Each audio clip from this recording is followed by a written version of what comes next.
Okay, right. Well, thank you for staying with us. And as you can see, I've got Dave Eden in the studio with me. Hello, Hi, Brian. Dave. And we're going to start off with a quick recap of your life as a policeman. And then we're going to bring it up to date with what's actually happening in the country. And I know you've been very active in trying to wake people up to things that you think are wrong at the moment. Oh, yeah, I certainly have. Yeah, very, very briefly, I joined the police in 1982, Metropolitan Police, back in the good old, bad old days. Retired late 2009. I was medically retired from the service. I worked in both the Metropolitan Police and normal policing duties, a couple of specialist roles. Eventually serving the last 10 years of my service with Hertfordshire as originally a patrol officer, then custody sergeant, and for about the last 5 years as a sergeant in the road police department. Right, so you got a whole breadth of experience there, and now you're here in the UK Column studio to have a chat about what's going on in the world. So, what took place in your career that suddenly started to bring you into I'm going to say our neck of the woods, people who are beginning to think that there's something not quite right at the moment? Yeah, I when I joined, I very quickly realised you were one or two things in the police service. You were either very very sort of upfront and bellicose, or you were bullied. That was the ethos of the service in those days. And in about 1984, I thought to myself, I've had enough of this, and I started to evidence things. Specifically things that were put up on the walls of police stations which were meant to be humorous but were generally outrageously racist or sexist or homophobic and things of that nature. And I collected them and I still got them. I've got large catalogues of them. I also became aware of other things that I wasn't happy with, I wasn't comfortable with.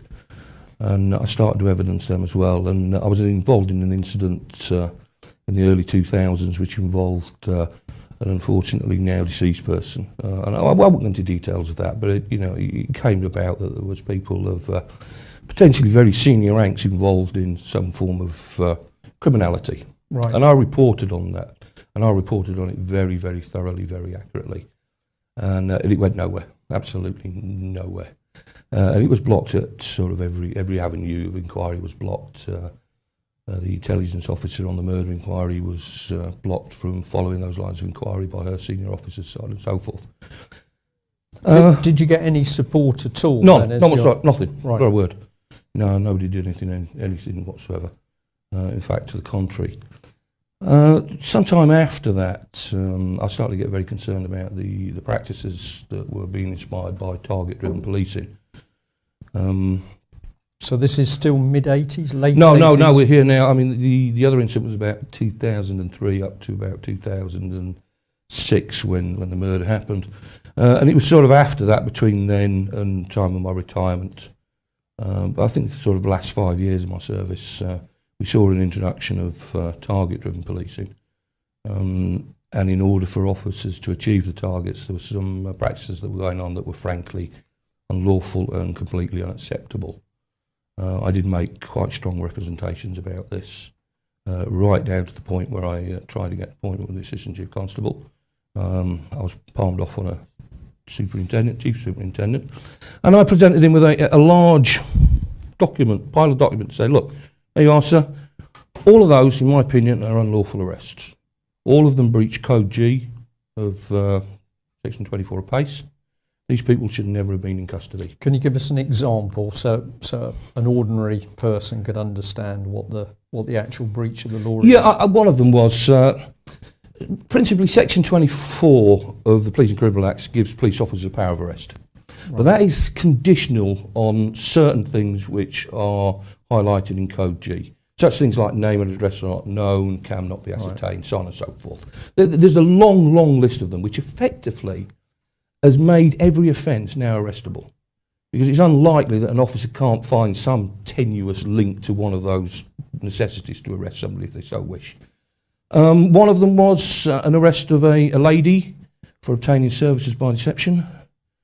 She was stopped by one of the ANPR control officers. All her documents checked out. She was insured, taxed, everything was legal. Until they decided to do a check on her driving licence. She's got 3 points. Right. So they checked with her insurer, and she hadn't told the insurer, so they arrested her for obtaining services by deception. Now, you know, the necessity for that was enormously questionable. In fact, there was no necessity for it, and I knew there was no necessity for it. She was brought into custody. The insurance company refused to support the crime, give any statements of any sort. Of course, she admitted it in interview and was subsequently given a police caution, which counts as a sanction detection. And a sanction detection is a detection of a crime, and that is one more crime on the pile for the list of we have attained our targets. Right. So who was setting the targets when these came in? The targets from us came from the senior command structure. Now, I mean, I don't know whether they came down from the senior executive, the chief constable and so forth, or it was an area executive decision. My officers were tasked with something along the lines of 4 arrests a month, 15 reports for endorsable offences, 15 reports for non-endorsable offences, 1 cannabis warning, 1 public order ticket, 1 dangerous driving, and 4 vehicle seizures. Right. So this really is a big change, isn't it? Because instead of going out there on the beat and you react to what's happening in your patch, if that's the right word, now you're being sent out there in order to tick boxes and... Well, you're being out sent there to achieve targets, and those targets ultimately achieve objectives that have been set by generally by ACPO for the chief constables, and that achievement of targets then evidences why chief constable, assistant chief constables, and I believe to ranks as chief superintendent should receive monetary bonuses. Right. And, you know, that was introduced in 2003. In 2010, you know, ACPO basically, you know, they stated that they found the entire process a complete anathema, although they'd all been happily accepting the money, or the majority had, and they're still accepting the money. You know, I mean, my last research led me to lead it's about 1.5 million a year in bonuses to senior officers for achieving targets.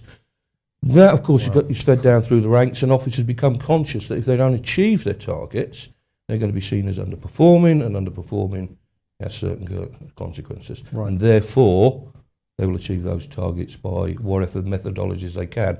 And unfortunately, I found that a lot of it was largely inappropriate or outright criminal. Right. So you did the catalogue of evidence for stuff going on in the police which you didn't think was ethical, bullying and whatever, and then you're collecting more evidence. And were you pushing this through to senior officers all the time? Or absolutely, absolutely pushing it through to senior officers all the time. And you know, I think I was seen as a bit of a pain in the bum. And I think there's an old adage in the police service: if somebody's a pain, either promote them or move them. You know, make them somebody else's problem. And I moved around a lot. And so what happened then? You kept pushing and... I kept pushing for it. There was another incident that came to my light. I found out that allegedly, and I don't disbelieve the chap that came to me, that the officers, in order to achieve their target tickets, had got themselves a pay-as-you-go mobile phone. And we had a number of unmarked high-speed patrol vehicles for the motorway use. And what they were doing, they were cruising the motorway network. We covered the A1, M1, parts of the M25, and looking for sign-written vehicles, and then ringing the number to see if they'd answer the phone. And, you know, they'd answer and they'd engage them in conversation. Oh, yeah, Fred Smith, you're a plumber, do you work around Boreham Wood, so on and so forth. Until they were in a position to catch him on the camera in the car, end the call, flick the switches, car lights up like a Christmas tree. Right. Come on down, you've won a major prize. So absolute entrapment. Absolute. Well, somebody came to me and said, you know, Dave, I've heard this is going on. I believe these are people that are doing it, and certain teams, and identified a number of persons. I went to a senior officer and said, look, we've got this issue. It needs dealing with, and it needs dealing with now. Explained what it was, and his answer to me was, okay, let it be known that we know and that it's to stop. I said, well, you know, my response to that was, well, you know, it's unacceptable. You know, we can follow this through. Well, you know, there's no way we're going to find out. And you know, the process to follow it through was very simple. Right. All I needed to do was contact the central tickets office, go over there, look at the tickets that had been issued, identified ones that had been issued to van type vehicles, and from that I could then establish which of those vehicles, by contacting the owners, had received telephone calls immediately prior to them getting the ticket. Yeah. You know, it wasn't a difficult process. Right. But unfortunately, I was prevented from doing it. And I was very, very angry about that. Yeah. Well, one of the things that I'm going to say we as UK Column have been doing over a number of years, investigating what's going on in specific areas of the country, including the NHS. And we're always very interested. We know that things have never been perfect. Navy, military, police, hospitals, never been perfect. But you look back maybe over 20, 30 years and you say, well, it wasn't perfect 30 years ago, but there was a basic core of, I'm going to say, decency, honesty, morality. What, without putting words in your mouth, you're saying that you were seeing this sort of culture of bullying and things. Is that something that has always been in the police and got worse? Or do you think that policemen have changed? Well, actually, no. You know, when I joined, it was one of those things. I mean, my first experience, I asked somebody, I needed to transfer a phone call, a message, a written message to somebody, and I thought, oh, telex machine or something. And I asked somebody how to do it, and he picked up a telephone. About day 2 of my service, and he repeatedly bounced it off my head by spelling out the word telling bone. Right. And that's when I realised, whoa, you know, you either become like that or you're not. And so I became like that. And to my shame, I did. And I continued to wear that facade for a great length of my service. Yeah. And that's the way it was, you know, sexism, homophobia, racism particularly. It was just the core of the, you know, the canteen culture and who and what you were. And I suspect that an awful lot of people were like me, but just went along to get along because, you know, whatever's sort of the predominant environment is an environment that you comply with. And if you didn't, you were sort of ridiculed or bullied. And there was an awful lot of bullying in the police. After the Stephen Lawrence murder, the police started to bring in some diversity training. And I have to say, in the late to mid-90s, it got better. You know, it genuinely got better. Yeah, I think it gave an opportunity for people that had got some service in and you know, had been uncomfortable with the environment that it was to justify their attitude and their change of behavioural patterns, so on and so forth. But unfortunately, when I retired from the police service, I'd continued to monitor diversity training and what was happening. It had actually got worse. It was as bad as, if not worse, as it was in 1984. The only problem now that it really got into stealth mode. Right. And that was, you know, mainly responsible for a lot of the diversity training that was put out there and for the policies. And, you know, people would talk off duty but not on duty. Yeah. So the overall culture during the working day was as the book said it should be, but underneath it. It's absolutely, it's seething, it's heaving under there. And, you know, the issues are huge. And what's it actually achieving? It's starting to fragment certain parts of the police service and certain individuals within the police service. And, you know, and once you've not got a cohesive, you know, genuinely cohesive police service, then it affects functionality. Yeah. Well, of course, this is what's been so interesting for us, is that we've been speaking out on major changes in society, and you know that I've been looking at this political charity Common Purpose and what Common Purpose has been doing in a number of organisations, where we see organisations changing. The organisation changes in the way it works, people change within it, and here in Plymouth, where my story started, I thought I was living in a pretty ordinary city, and then the next minute I'm looking at massive fraud and corruption with public money. And when we tried to do something about it, I'm being threatened and getting unpleasant emails and everything else. So that was my jolt, that things weren't as they should be. But what we're going to do, we'll move on in a minute to actually have a look at the police as they are now. And I'm going to qualify that and say what we want to achieve out of this programme is we want to be informing people about what's actually been going on in the police, particularly stuff which we're going to say shouldn't be going on. But we've had a brilliant few days at Watford. That's also Hertfordshire Police, in Absolutely, fact. A lot of my colleagues. Yeah, for the Bilderberg meeting, and we've already said live on air several times this week that the police who handled the so-called protesters at Bilderberg in Watford were absolutely fantastic, and there were many very good and in-depth conversations went on between people and the police. And our feeling as a result of those few days was that the police are waking up to a number of things, what's going on in the police force, but also what's going on in the country. And I think the fact that things are being deliberately changed, and we'll have a look at some of those. But you all there in the police, you're now becoming troublesome. And where does that lead to? That led to a phone call. Phone rang one morning. My wife myself were in bed. I got up and it was an inspector. And straight to the point, Dave, do you want out? And I said, what, out the department? He said, no, do you want out of the job? And I said, well, why? What makes you think that? He said, well, you know, you're causing a lot of waves. You know yourself what's likely to happen to you. There are options, and if you want out, he didn't exactly say it, but you know, he implied that he'd sort of been encouraged to ask me to go, and if that was the case, then it could be facilitated, basically, without saying it in so many words. Right. And your reply to that was? Or? My reply to it actually was yes. Right. Well, by then I'd had enough. I was just bashing my head on the brick wall. You know, I think you know the feeling when you get up in the morning. The first thing on your mind is, oh my God, I've got to go to work. Yeah, I'd got to that stage. Yeah.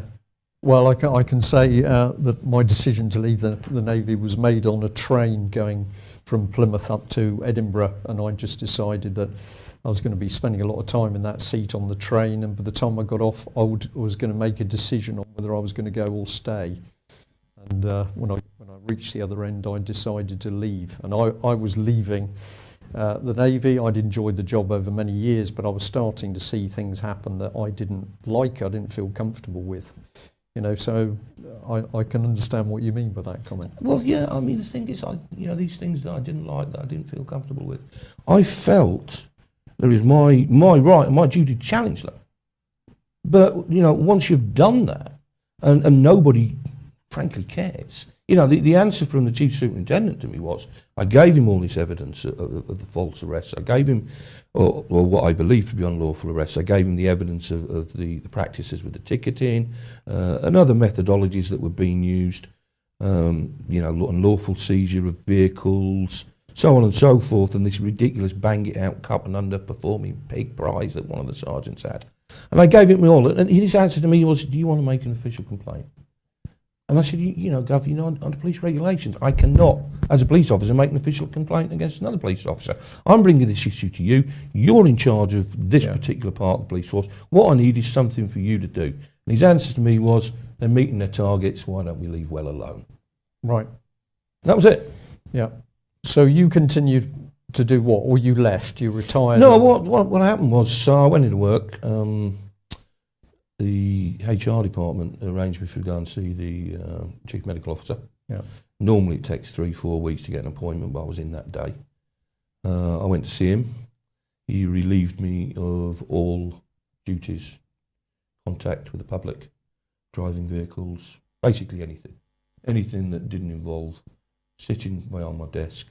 You know, that was it. That was out of the question. I got home that night. And my phone rang, and it was my doctor, and he said to me, Dave, we need to see you urgently. And I said, why? He said, well, we've had an urgent call from the police doctor saying that we need to see you urgently, that you need an immediate referral to a mental health team. So I went up and spoke to him. I explained the situation.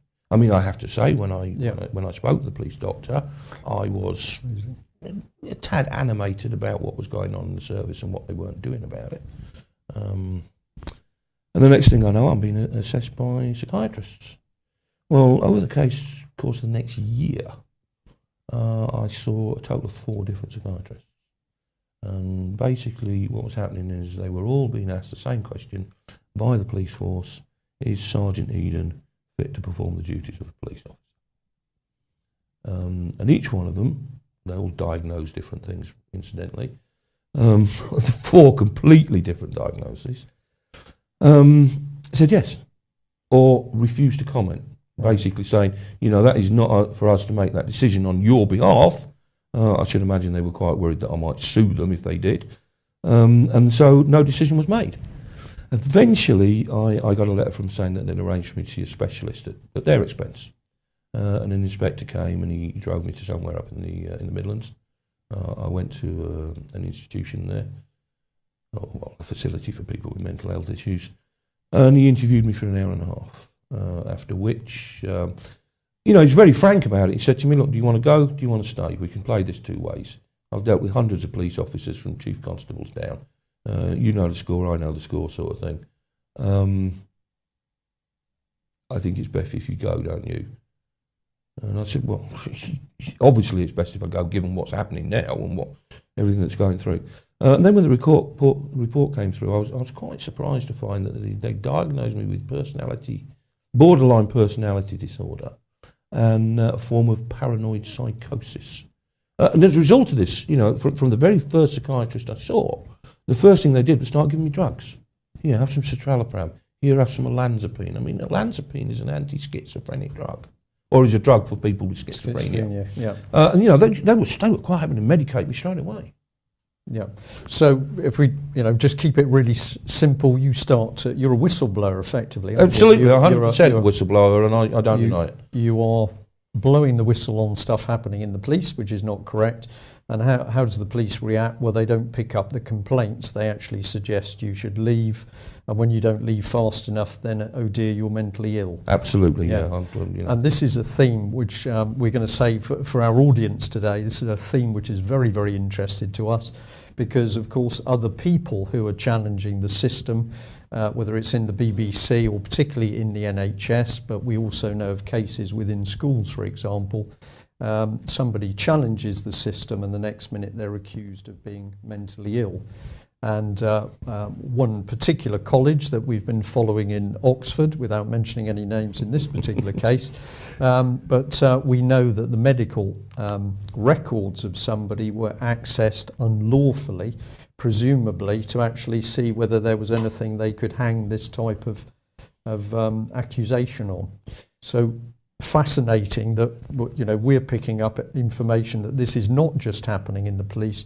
This is something that seems to be happening, could we say, across the whole civil service? Yeah, I mean, I'm absolutely certain. I should imagine a lot of your listeners and viewers will, you know, be able to relate to this, either personally or through people that they know. I mean, I personally know other police officers that are in exactly the same situation that I was in 3 years ago, and are going through that process now. Yeah. You know, something happens, they challenge something, or and they get reviewed by a medical officer, they get placed off sick, and while they're placed off sick, it's suggested that they need to see a psychiatrist, so on and so forth. I mean, this article from I think it was yesterday's Daily Mail, I was quite interested to what do we got here? To see that this is in relation to the cover-ups by the health bosses in Morecambe Bay hospitals. Oh, right, yeah. There was one particular lady there who stood out as a whistleblower. And she said, basically she says, "I suspect there are other cases where the QCC had acted in a similar way as this report highlights. In this case, what the CQC really didn't want was another trust which was potentially as bad as mid-staffs." She said that they've been trying to get rid of me ever since. I gave the inquiry the evidence to the mid-staff inquiry in 2011. I tried to raise my concerns appropriately, and in the return I have been victimised. And I think this is the interesting bit here. Said, "I've been persecuted because I was a whistleblower, and even then, and they even had a mental health report done on me without my knowledge." Yeah.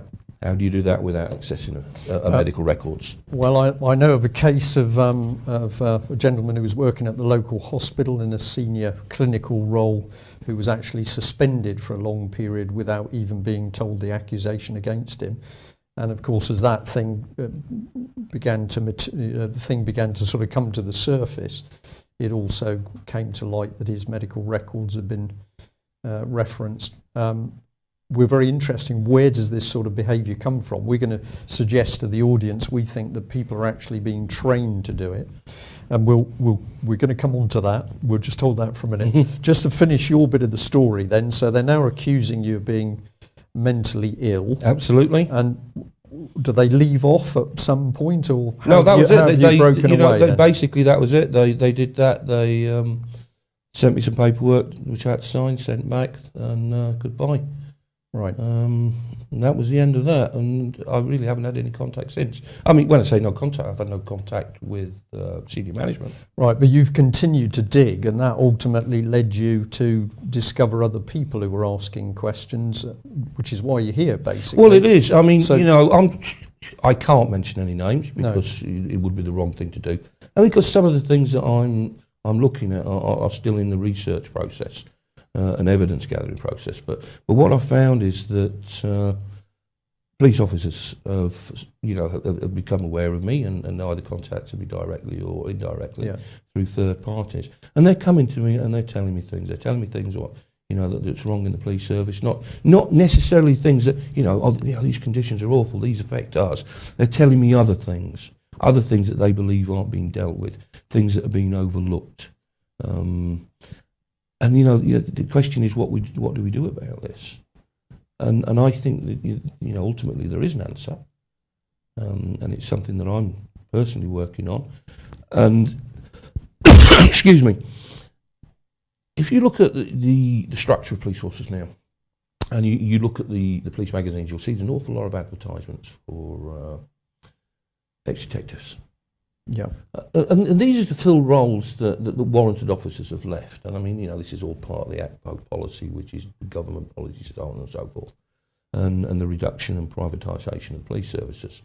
Now, these detectives are going into these roles. They're ex-detectives, but they're police officers. And these, they can work in that environment. You could argue the fact that you can have one detective sergeant, one detective constable, and 18 civilian investigators. You could argue that. Because when it comes to making an arrest, there are people there to make arrests. Sorry, I've lost where I was going with that now. My point is that these people are there and out there, and they follow the Criminal Justice Act. The rules of taking statements and so on and so forth. Now, there is absolutely nothing to stop a group of police officers like myself that are retired or recently retired or resigned even, acting in that capacity. And I am quite certain that there are, in fact I know of, and I know of 2 or 3 that have been highlighted to me, that are out there that haven't been dealt with, that people feel the police have ignored, that they're of significant importance, that they need to be looked at. And in principle, there is absolutely nothing with myself and some ex-colleagues going to these people, recording the witnesses, ensure that we comply with everything under the Criminal Justice Act, that everything is done properly, evidenced properly, your chain of evidence, so on and so forth, right up to the point where we can prepare a case file. And then we can have that independently reviewed by a solicitor to say, yes, you have significant, you've covered all the significant points to prove. There is certainly an interest for the public. It is in the public interest to go ahead with this. And at that point, we can then independently submit it to the DPP and through the CPS and say, here you are, this is what we've got, this is the evidence. This evidence has been gathered by people that are just as credible that the police forces are employing. Do something about it. And then they're going to need to say, we're in a little bit of a corner here. We're going to have to deal with this. And they're going to have to give it to the local chief constable to deal with. And if they don't deal with it, we then still have the option to go to court and say, right, we're going to lay charges against this person. We're going to get this person into court. And we're going to secure a conviction. Right. Well, this is very powerful stuff, and I know that a lot of our supporters and audience are always desperate for solutions to how we can get through what's happening in Britain and how we can change things. And we'll come on to that as part of a look at. We're going to talk on the subject of peace officers and what you think about them. Right, sure. We explain those. I just want to bring up. We've got a few slides here which we'll bring on screen. This one is a cartoon that was actually, I couldn't think. Probably it was done back in about 1989, I would guess. And the significance of this is that basically in Plymouth, in Devonport, it was obvious that large amounts of public money were being misappropriated. And this was going on through what was then known as the Devonport Regeneration Company. And local people began to twig it. They began to get a bit annoyed, and they were turning up at these Plymouth City Council Devonport Regeneration Company meetings to actually talk about fiddling of expenses. In fact, that was the sort of language people were talking about, even though the actual sums were very large sums of money. Right. I mean, the overall budget was 25 million. But the tension began to rise a bit. And on one particular day, it was quite well known that at the meeting there was going to be a number of the public present who were going to ask all the embarrassing questions. And I was there on the particular day. In fact, I got there a little bit late. So I was stunned to walk into a meeting room where there were probably about 20 members of the public. The average age was probably 70. Could have been a bit over that. And this is the representation of the old lady with her walking stick. But the room was full of policemen and women in their black jackets and their radios and their truncheons. No tasers at that stage. Right. But you walked into a public meeting. There wasn't 2 police officers there to keep order. There were hordes of them. You know, there was probably about 8, 9 of them. It was extraordinary. And the members of the public were simply laughing and saying, "What are you doing here?"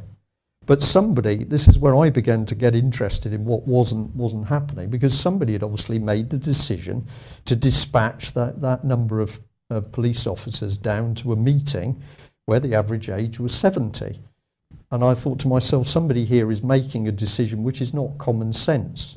Now, I never did get to the bottom of it, but somebody put a title on this one: "Men and Women Become Accomplices to Those Evils They Fail to Oppose." And the message was, if there's something wrong, you've got to stand up, which is, of course, exactly what you've done. If you don't, you acquiesce to it and you're equally as guilty. Yeah. So, and then we began to see other things going on with the police. Now, this is a picture of a police officer with an early head camera. And this was actually trialled in the Devonport area here in Plymouth. And of course, what it sort of suggested to me, you may disagree, please say so, but it sort of said, well, I'm now being filmed while I play. I haven't actually done anything, but I'm being filmed, my data's being collected.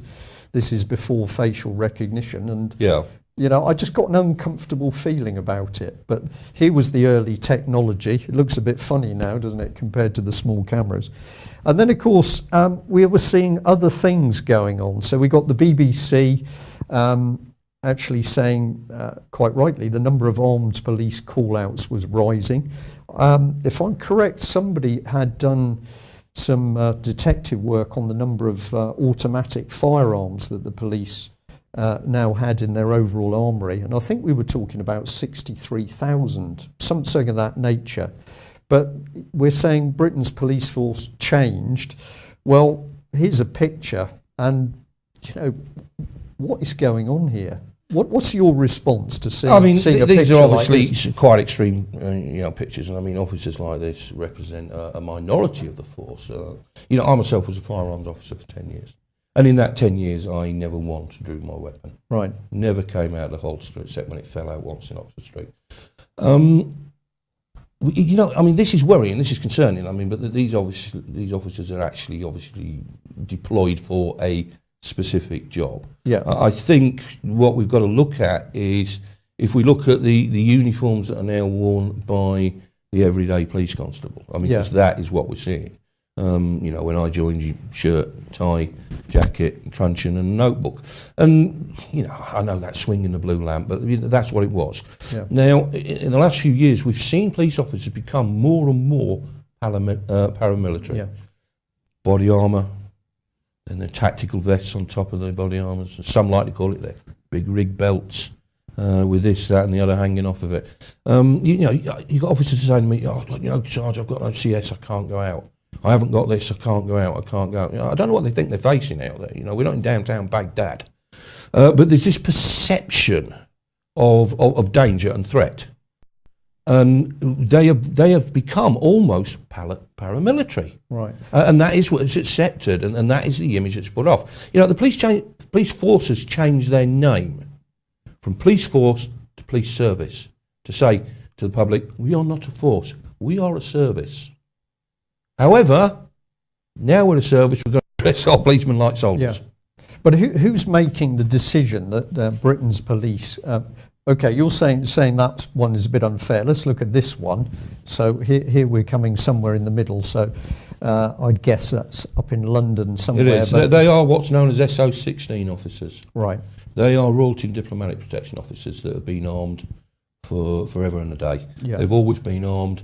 The fact that they now carry their weapons overtly, something that's happened in recent years. But those officers were there, and they were carrying weapons, those Mini Rugers, MP5s, but they were carrying them covertly. Right. The only thing that's changed is what's obviously seen as we'll carry them overtly because it's a visible deterrent. OK, but I can say if you go up to London now, of course, and you get anywhere near Westminster, you're now seeing armed police officers patrolling the area of Houses of Parliament. Routinely, yes, absolutely. Now, I mean, and that will be a decision that's made by the executive and the Metropolitan Police, and they will justify that based on intelligence. They will say specific intelligence has been received from this bureau, this bureau, this bureau.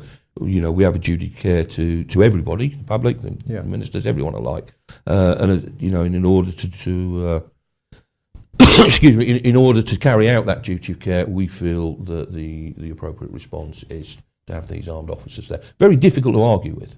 Very, very difficult to argue. Because nobody ever knows where the intelligence That's right, nobody knows what it is, I mean, you've only got to say, we've got a specific threat level. You're not going to say, well, what is that threat level, Chief and Superintendent, what is it? Yeah. Can you demonstrate to me what that threat level is, what the necessity is to have all these people waving firearms around? Yeah. You're never going to see that. And people are going to do the job anyway. If you turn up for the morning and the briefing is X, That's Y, what you do. Z, That's what you're you do. going to go and get your gear and go on That's the street. nature of the police service. So this, of course, is somewhere where we've got to highlight that it's no good just throwing criticism at the police, because the average man and woman in the police force are there to do their job, and they're going to follow the orders that they get in the morning as to what they're going to be doing and how they're going to be policing. Yeah, I mean, obviously, that is the nature of policing. It's a disciplined service. Less disciplined than it was, but it is a disciplined service, and you're there to perform a function. And when you're a PC, you're just surrounded by too many chiefs, not enough Indians. Enormous amount of line managers, and you will do what you're told to do. Some question it, some don't, some oppose it. Right, well, we probably should mention a name here, and the name is Tony Farrell, because, of course, Tony with South Yorkshire Police was an intelligence officer who absolutely challenged what was being put through his team as correct and truthful intelligence of threats. He then produces a briefing to his senior officers to say, I'm sorry, but what we're being told by the British government is not true. And what's happened to him, he's lost his job. I think he's also been accused of being slightly mentally ill. I should imagine. If he hasn't, I'd be, I'd be very, very surprised. Yeah. But his story is absolutely that there he was in the heart. I think he was running 45 intelligence analysts as part of his team. But when he says, well, actually, the information that's coming through to me from central government is not correct, life got pretty sticky fairly quickly for him. Although, to be fair, he says that a few senior officers did admit to him off the record that they actually agreed with what he was talking about, but said, well, we've just got to do our jobs. And I'm going to say at that point, this is the trouble with this is what went on in Nazi Germany. Absolutely, yeah? I'm only doing my duty, Mom. We can all say that, and we can all get away with that. Yeah. But I think you have a responsibility to challenge that, and until people do, and until junior officers start challenging things, and that is the issue. Junior officers aren't going to challenge anything. But more and more people are waking up, and I don't think I'm speaking out of turn here. You said about the good relationship with the police at the Bilderberg. Yeah. I think important friendships were made there as well, because there wasn't just a rapport in terms of, this is what you're doing, this is our functionality, we'll do it cordially. People listened. People took paid attention. As people started to think. Police officers start, hang on a minute, let's think about that. And I'm not going to say who or why or what ranks they are, but as a result of that, I have got a meeting with two of them next week. Right. who want to discuss and learn more, which they're entitled to do. It's here, it's in the media. They should do. Yeah. So a trigger, which again we've commented on before, but for a lot of those police, the trigger was we simply said, well, the other side of that wire is G4S security. They're going to have your jobs, and several of the police there on site said, we know, but what do we do about it? And this is interesting, isn't it? Because for us, this was an interesting insight into people in the police who recognise something's wrong and are now actually saying, what do we do about it? We need a bit of help. Yeah, they do. They need a lot of help. And unfortunately, and I'm not going to make any friends by saying this, I was a Federation representative. I was a Sergeant's Federation representative. I wasn't liked very much there either. Because the Federation are doing nothing, really. You start peeling back the layers of the Federation and you see what they're effectively doing. And sadly, it's not a great deal. ACPO betrayed rank and file officers, 2010, 49-point report to the government, recommendations that wages are cut, conditions are cut, benefits are cut, so on and so forth, for the junior ranks. Admittedly, it was done secretly. It was put through without it going through the Federation. The Federation found out about it. 3 years later, we're seeing that taking effect. We've just discussed the fact forces employing civilian investigators as opposed to warranted police officers at less cost. We've got PCSOs on the street. We're now seeing G4S looking at taking over some of the functions of the policing on a contract basis. I know that a couple of my local forces that were dealing with them have said, no, we're not going to do that anymore. We're not going down that route, especially after the Olympic fiasco. I don't want to say a lot about Hertfordshire Constabulary because my information isn't up to date. It's a few weeks old now. But what I will say is, as from a few weeks ago, and I'm saying probably about 10, 12 weeks ago, my information was from somebody within the constabulary that their consultation with G4S is still going forward. Apparently it's been done in offices that have been rented by the police service away from the actual police buildings, and with some degree of secrecy. So it's alleged. I don't know, and they're now negotiating what services G4S are going to take over within Hertfordshire Constabulary. Right. And of course, when they do that, when it's announced, that's when people will be told thanks, but no thanks. Yeah. The problem that you've got with that, I think you've got people going into a policing environment that don't necessarily have the skill sets to do that. Policing's quite a specialised thing. People sometimes will criticise, why isn't every police officer out on the front line? Well, because every police officer can't be out on the front line. I agree that there aren't enough, and maybe there's too many back office staff, but some of those roles need to be there by police officers because they have benefited from the experiential learning cycle. And and it doesn't matter what training that you've got. A lot of time with policing, it's about understanding how the police work, about understanding people. Yeah. Can I ask a question? Please do. What's your view, Dave, about this fast tracking people straight into management roles within the police without? That's got common purpose stamped all over it, hasn't it? Let's face it. It's. In fact, they shouldn't be having PC on there. They should be having CP on the thing. I think that's a difficult one. Having come up through the ranks to the dizzying heights of sergeants, I'm not in favour of it. It's what I was just saying. Policing is largely about your skills with people. I've dealt with some police officers that are not the best academically qualified police officers, but they're certainly very, very good police officers. And the police forces push community involvement. Everywhere we go, it's community this, community that, community the other, and quite rightfully so. We've got the police community service officers, so on and so forth. And bringing somebody up that hasn't gone through that process, that hasn't dealt with the domestic incidences, that hasn't dealt with the real reality of policing. Because if one thing never changed in all my service, policing on the day I left it was exactly the same on the day that I joined. The domestic incidents were the same, the accidents were the same, the assaults, so on and so forth, were the same. And it was experience that taught me how to deal with them. It was experience that taught me how to deal, how to properly solve issues and go through conflict resolution and so on and so forth. And it wasn't academic ability. And if they're going to promote people up through the ranks, why do that? Why make them warranted officers? Why not reduce the amount of senior ranks? Why not have a chief constable, chief superintendents that are needed for pace, and inspectors? And then everybody that's in the middling roles, if they want people to manage, you know, where does somebody join the force as a PC and become a chief superintendent, and during the course of that become an accountant? You know, they're suddenly given a budget to run. This is your area, you've got a budget. Where do they get that skill set from? Now, if you want people to do that, go to the private sector and hire people to do that. Yeah. Get rid of the warranted ranks, get people that have got the business skills to run the police force properly into the other places, and let them run together. I mean, yeah, independently, but for mutual benefit. Yeah. Well, this actually takes us right into the heart of stuff, because I'm going to come back to the NHS. Many years ago, people were describing to me, they described it as nonsense, as chaos, as ridiculous, what they were seeing happen in the NHS. So the function of the NHS, or the focus of the NHS, moved away from medical clinical treatment of patients on the ward, caring for those patients.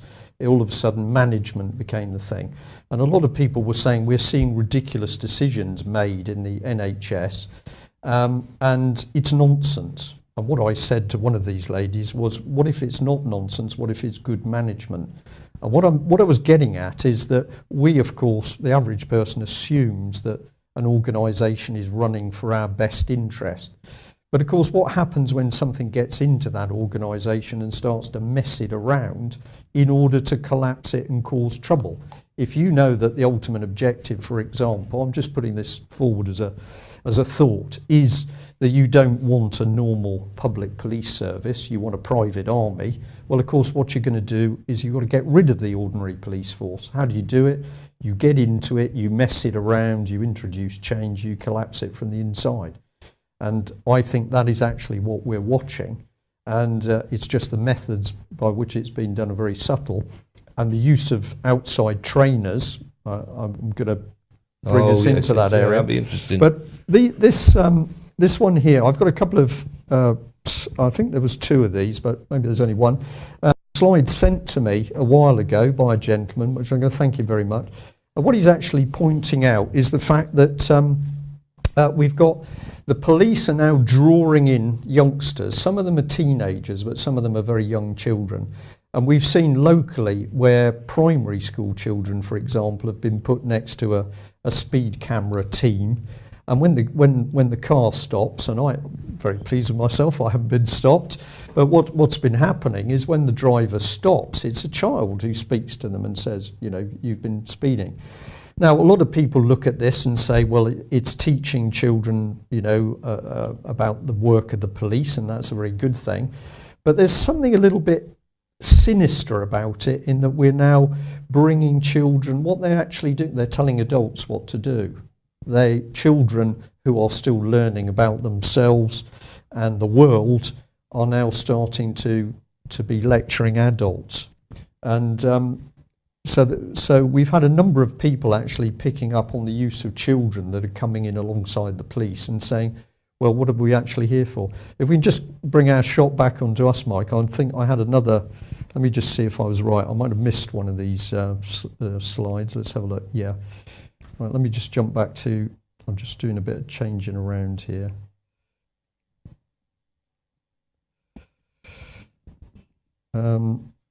Yeah, so I've just got, this is just another shot. I thought these were older children, but actually you can see in this picture, these children are very, very young.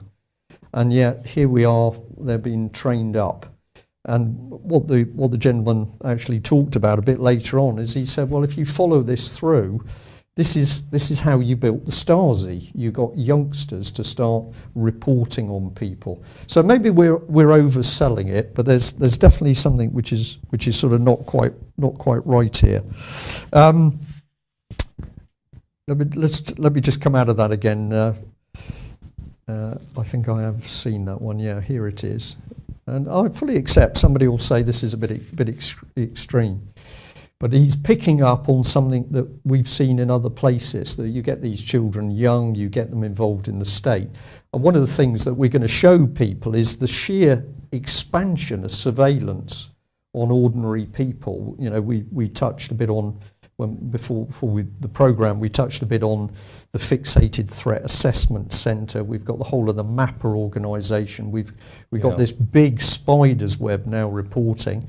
And this person is saying, isn't it interesting, we're now bringing in children, because in the Nazi regime, children were used as Hitler used to report on their parents. It's the same thing that's happened in China. Get the children involved with the state, they're the ones that start to spy.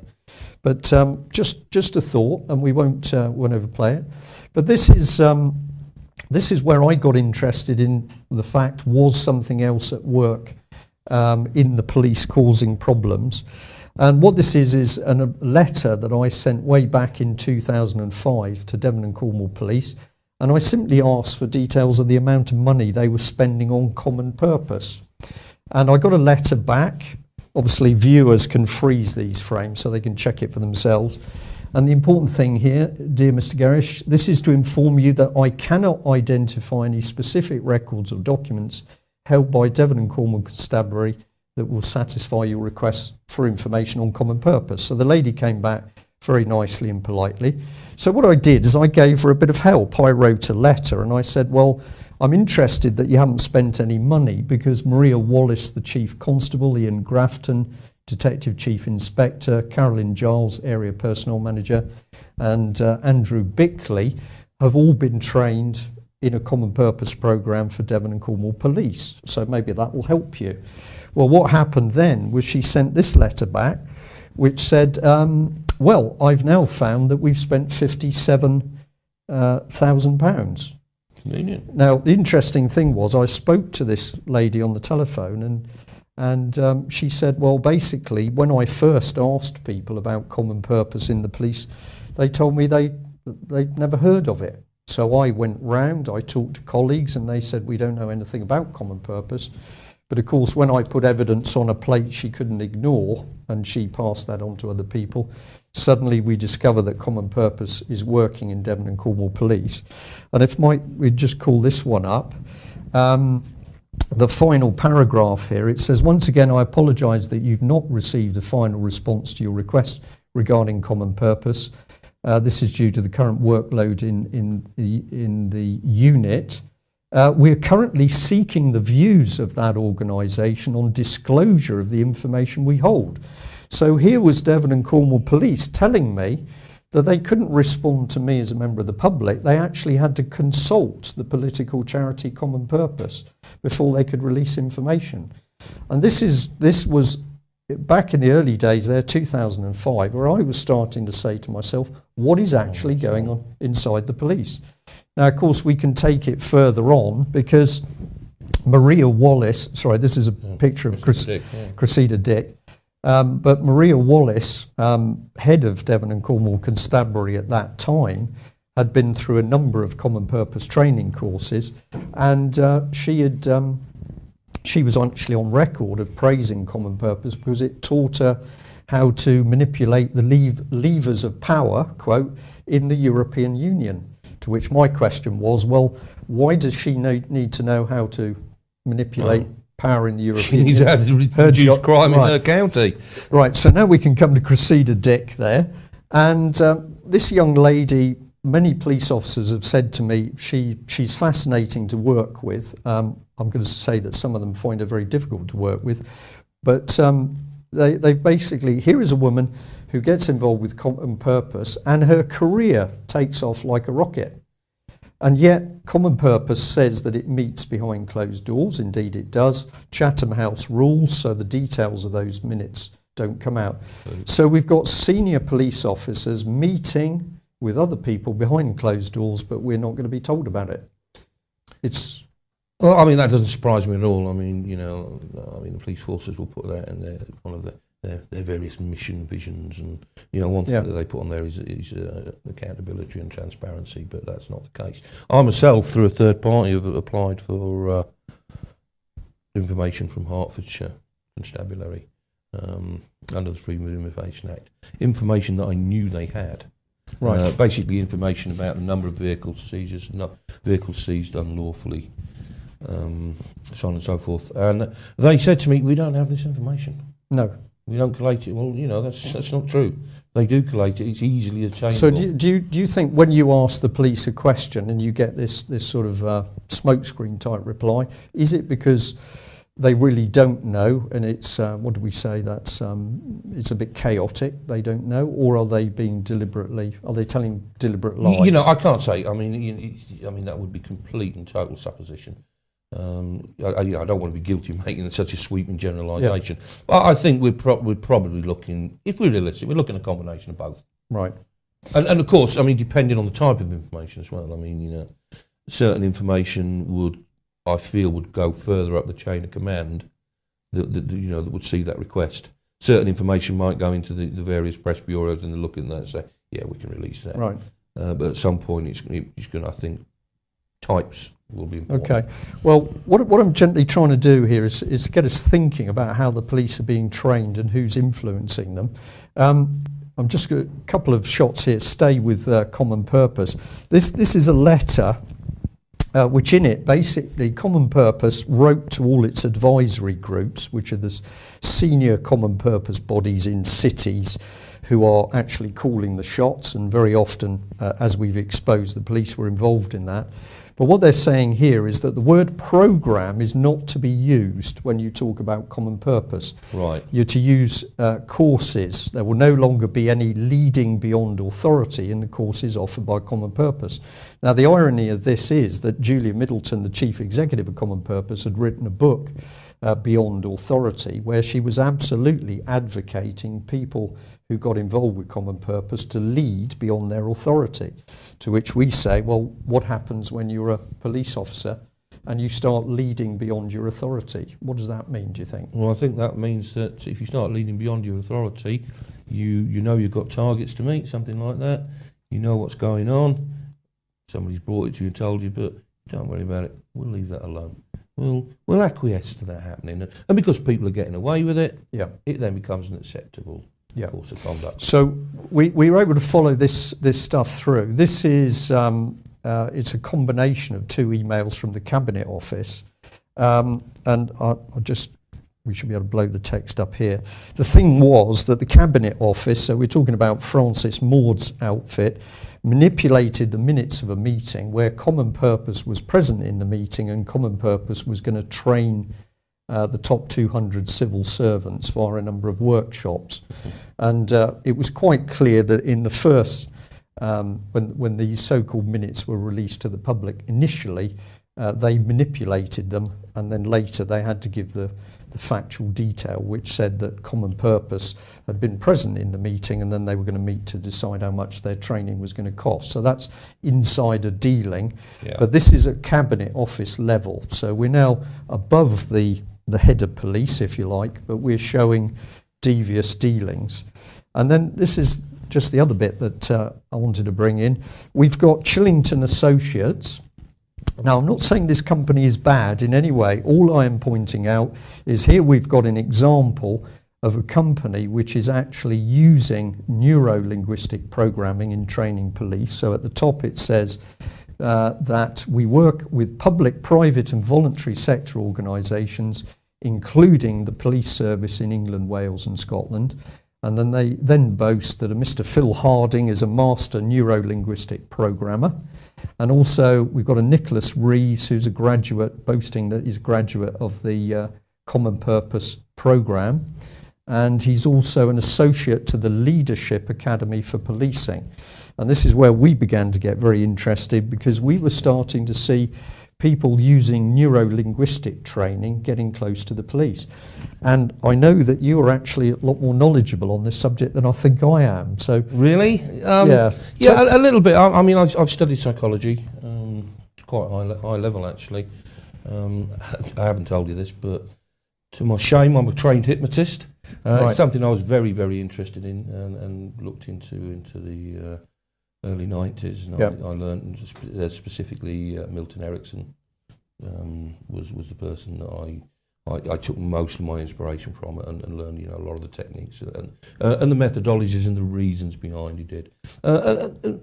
NLP, really, it's a mixture of psychology, mixture of some of the principles of hypnosis, brain waves, that sort of thing. Can you use it on people without their knowledge? Easily.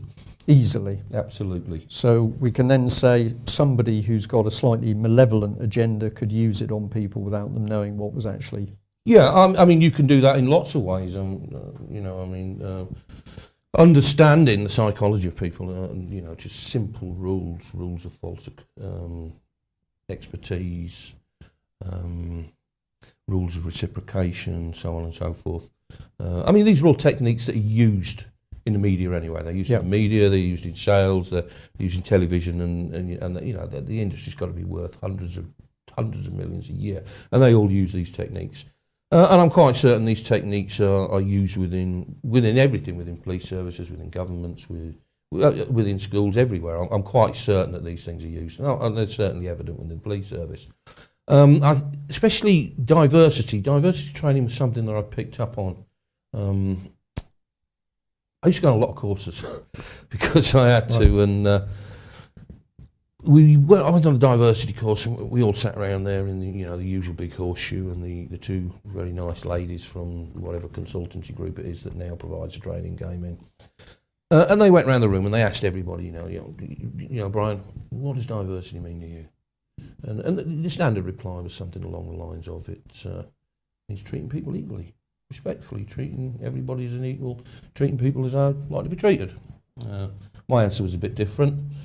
I won't go into that. And they went round. And then at the end of that, they really took quite a lot of pride in telling us we were all wrong. And what diversity actually meant was this. So it doesn't matter what diversity means to you, which really seems to fly in the face of diversity.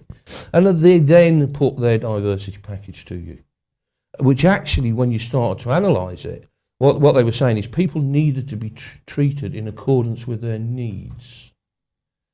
But then it went along the lines of that certain communities' needs are more than other communities' needs. Certain individuals are more than important than other individuals' needs. But then when you start to look at it, you could see that was based on sexuality, it was based on religion, it was based on ethnicity.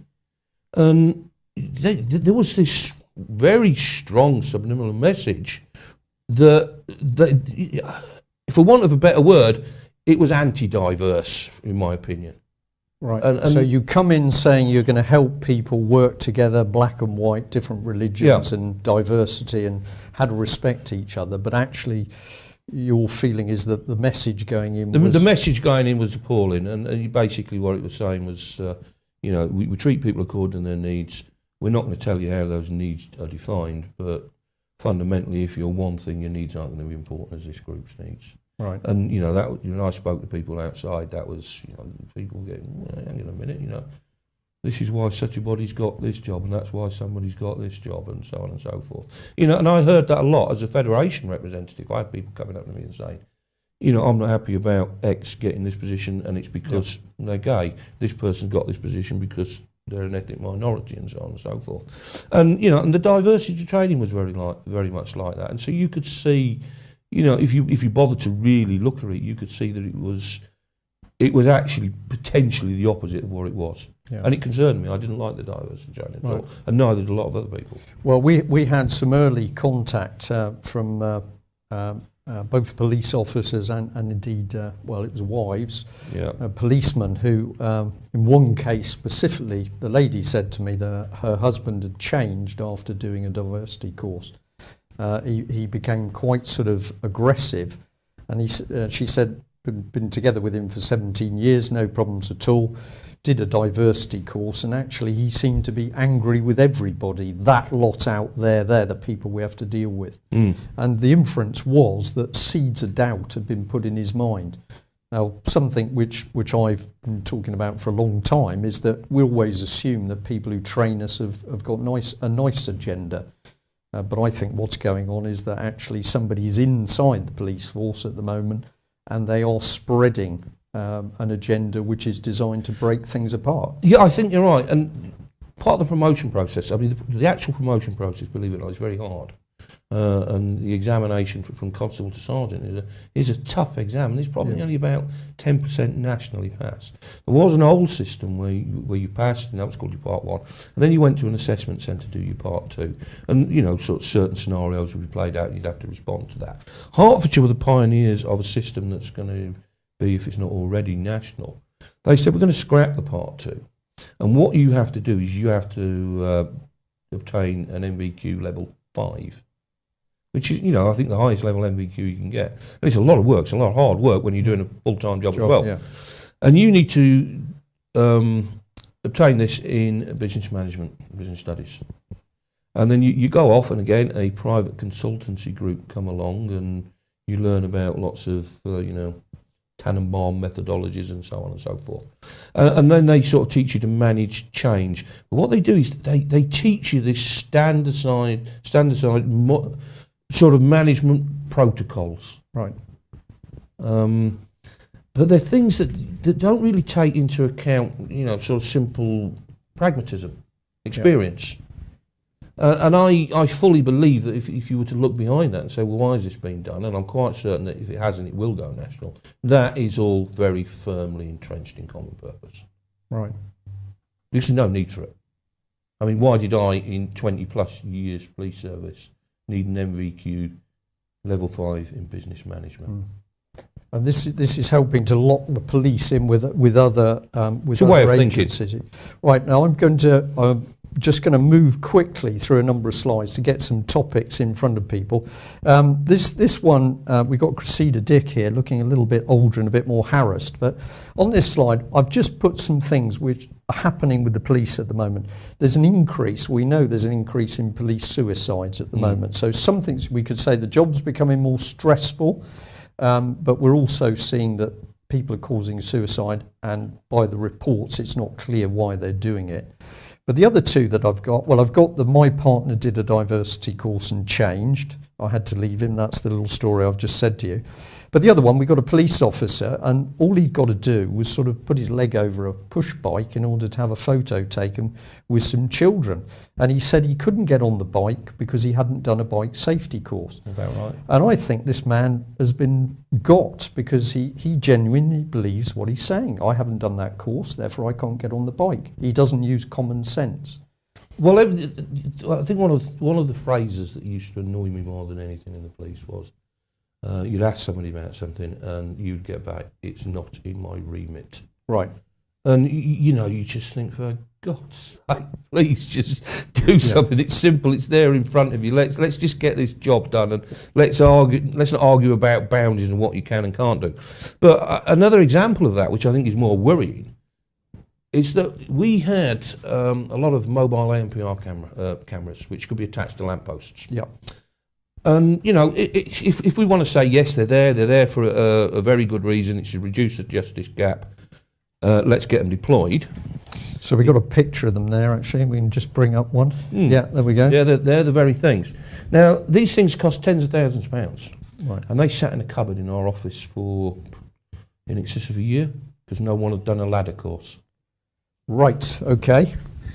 Nobody had done a ladder course. No one had done a ladder course. And what happened is when somebody did do a ladder course, he was putting the unit on the thing and the actual unit was defective and the battery fell out and quite badly injured his foot. Okay.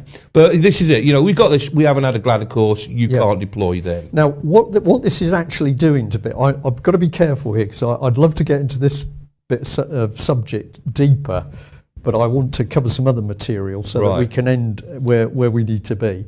But of course, if you've got people to actually not use common sense in their thought process, you are heavily controlling them. Whereas somebody would have said, I will get a ladder, stand on the bottom of the ladder for me, that's common sense, and you go up the ladder and do it. Now you've got somebody who won't act because they can't follow a template. Not in their remit, and there isn't a health and safety assessment for it. They haven't got the correct clothing, and it goes on and on. This is mind control, isn't it? Oh, absolutely. People become conditioned to certain things, and what they find is reasons why they can't do things. Yes. It's not. It's never positive. It's not. Oh well, because of this we can achieve this or we can do that. It's why Well, we you can't do it. Yeah, yeah. And a nurse told us, it was quite some time ago, a few years ago, but about being on a hospital ward, which she thought was rather grubby. So she said to the nurses, well, come on, let's get it cleaned up. The lady was a bank nurse, so she's a part-timer.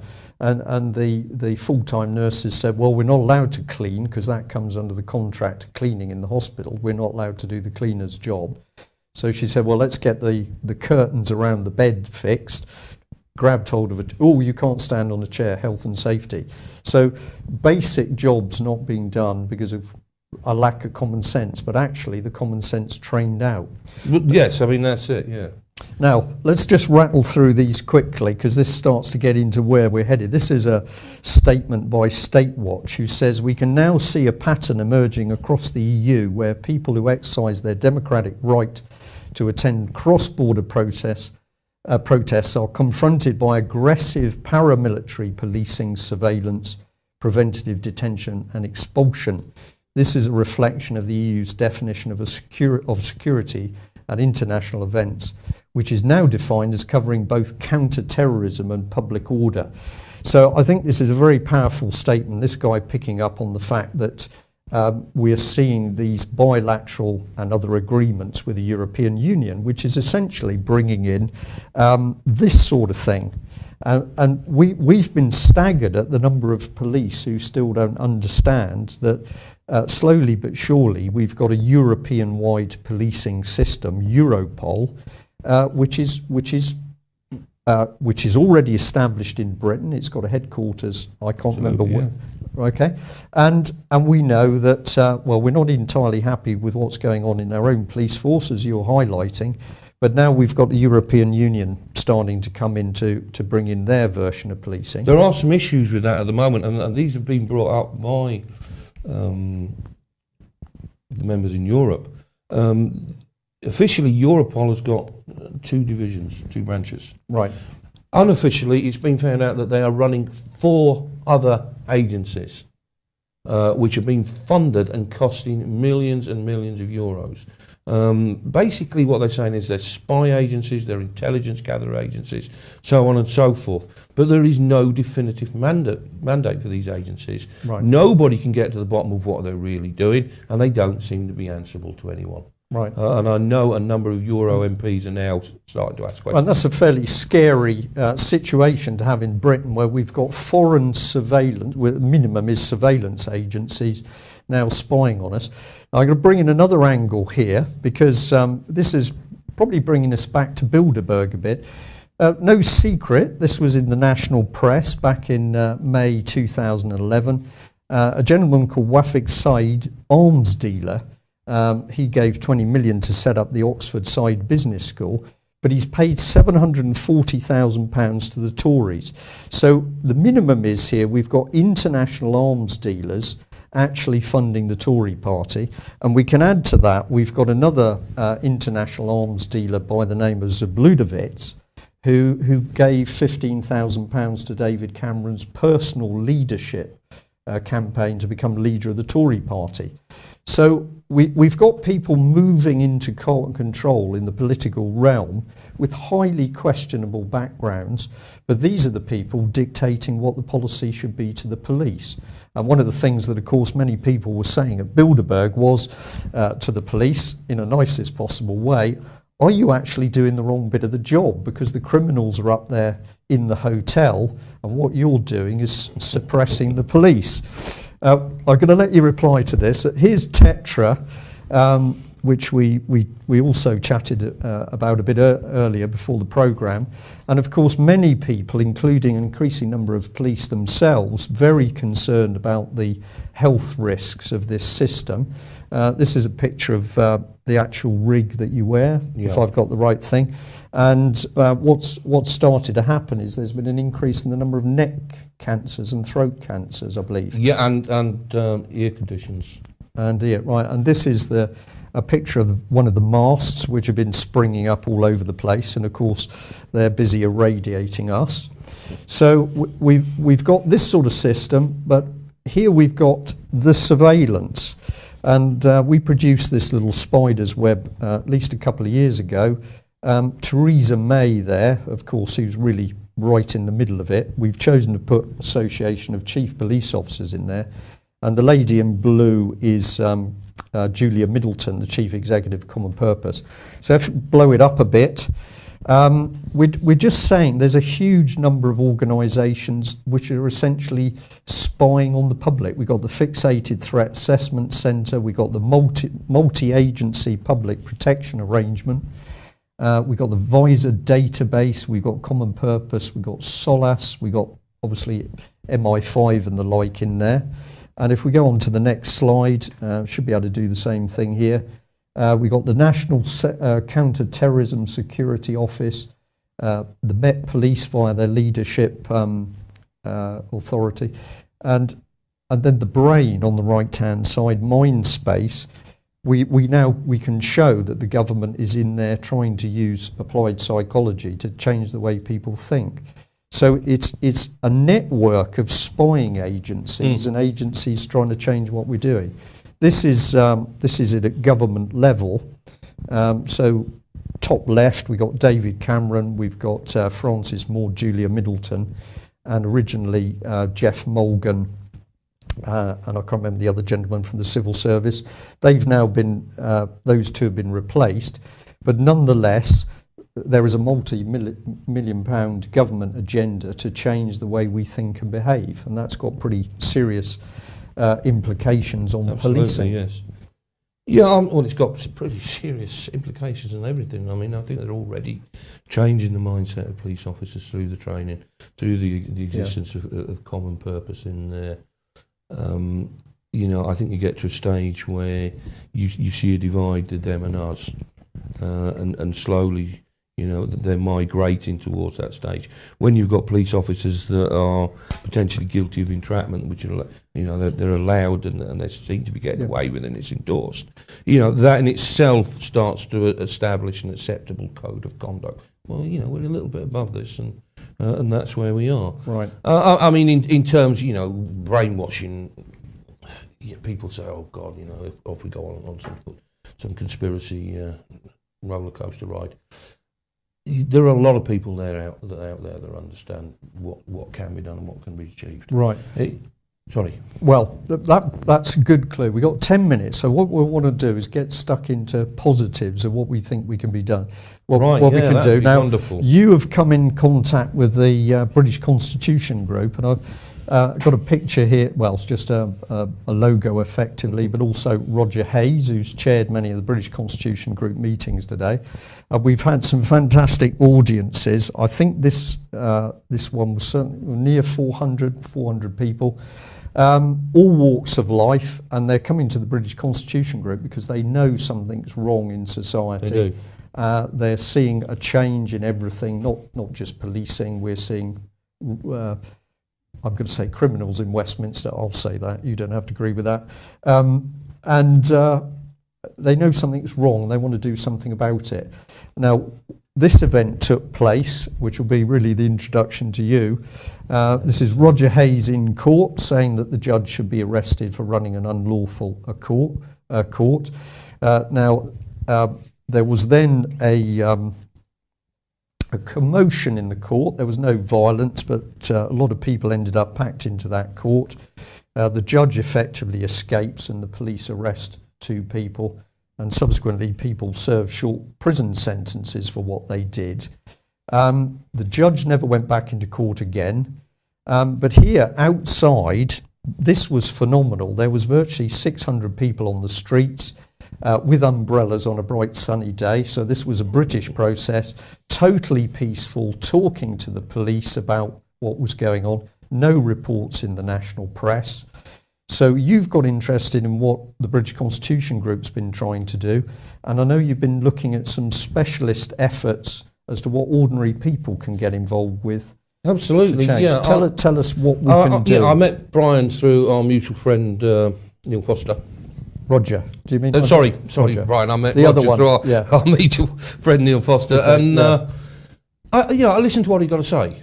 I like to sort of keep an open mind on things. Right. I don't necessarily agree with everything, and I don't disagree with everything. I think some things are achievable and some aren't. One of the things that Roger said to me was he was looking at some way that people could be proactive in the communities to challenge things. Particularly criminality and criminality, organised criminality by councils and bailiffs and criminality in the sense of the police that we might have criminal malfeasance in the fact that they're not doing something they should be doing that they're paid to do and they have a duty to do. Something along that line. And I went away and I thought about it and I played with a few ideas. And I started to look at some models in other countries. I think we all understand and realise the importance and strength of, if we want to call it the alternative media, I just prefer to call it media. It's the delivery methodology of the media that you do. In America now, 83% roughly of people get their news from media such as this, and we're going to be close behind that. Yeah. So how do we do this? And I think we're going to form a community press group. Hopefully, and unfortunately you and I haven't had a chance to discuss this before we came, but under your umbrella. And I've written a 44-page training manual, not codes of conduct, but just an idea of what she'll be doing, and then 2 different sort of synopsis of the role. But this is essentially empowering ordinary people to be able to that's absolutely right what it is. Wrongs and bring people to justice. It's not essentially that, it is that. And what we want to do is we want to get people trained. People need some motivator to do something. Yeah. They've got to see that they as an individual can achieve something. They can achieve something on a personal level, they can achieve something on a local level, and they may be able to achieve something on a national level. So the idea is that we will train as many volunteers that come forward that would like to be community press officers. Yeah. These volunteers will go out. They will cover events. They will write, compose narrative. They will do videos. Any news media that they can possibly do. They will do, and that will be sent through to us. And this is to keep an eye and a record, and they're taking evidence, perhaps as an event's happening. If a bailiff is in operation, they will be there on the spot. Absolutely, yeah. This is the thing. We know that bailiffs are sometimes operating beyond the law, that warrants aren't done properly. We know that police are sometimes operating beyond the law, in so much as that they go along and instead of just being there for the role that they can only be there for, which is to prevent the breach of the peace, they're getting actively involved, and they're saying, okay, well, and they become agents of the bailiffs. Well, that's wrong, and this has to be challenged. This sort of thing has to be challenged. And what we need to do is we need to be reporting this. We need to be evidencing this. I will show people how they can evidence things on the basis of this is a news story, and I will also teach people and train people how to evidence things when they witness a crime. Because if they witness a crime and we have evidence of that crime, then statements, they will be taught to write proper statements that comply with the Criminal Justice Act, and we will then put that forward to the police and say, you deal with that crime, we're making that allegation, there's a statement, there's a digital meter, get it dealt with. Right. And if they don't, then we'll be challenging that. Right. And we don't want to, don't get me wrong, we support the police 100%, as you said. The police at the Bilderberger, you could not have asked for better people. That's great. And the police themselves, they will realise through this. Hopefully it will educate some of them, and they'll say, well, hang on a minute, we're not going to act as agents for anybody else, whether it's bailiffs, whether it doesn't matter who it is, it comes from the very, very, very top. But if they are doing something that they shouldn't be doing and they're acting as their agents, we need them to question that and say to themselves, we're not going to do this. Right. Okay, so I'm going to say, we got 2 minutes to 1 minute to go. Okay, we're going to say to the audience that we're going to invite you back to talk specifically about training. Right, that'd be great. So we'll go into detail. What is your last comment? Your message to serving police officers, men and women, what's your message today? My message to them is wake up, start doing some research, start looking, start really examining what you're doing and the purpose behind it. Is it just purely target-driven policing by another name? We haven't got targets. We've got guidelines, so on and so forth. Question how right that is. I mean, there's so much more that I could say to them. There's so much more that I can evidence Wake to them. up's a pretty powerful message. I think well, they need to wake up, and the great thing is, and Hertfordshire Constabulary are going to be so angry about this as a result of the Bilderberger event. A lot of their officers are starting to do so. Brilliant. Okay. Well, Dave, we're going to thank you very much for coming. Thank you, Brian. It's been emotional. Thank you for speaking out, because we need whistleblowers, because otherwise we don't get the lid off it. So thanks very much for joining us. Bye-bye.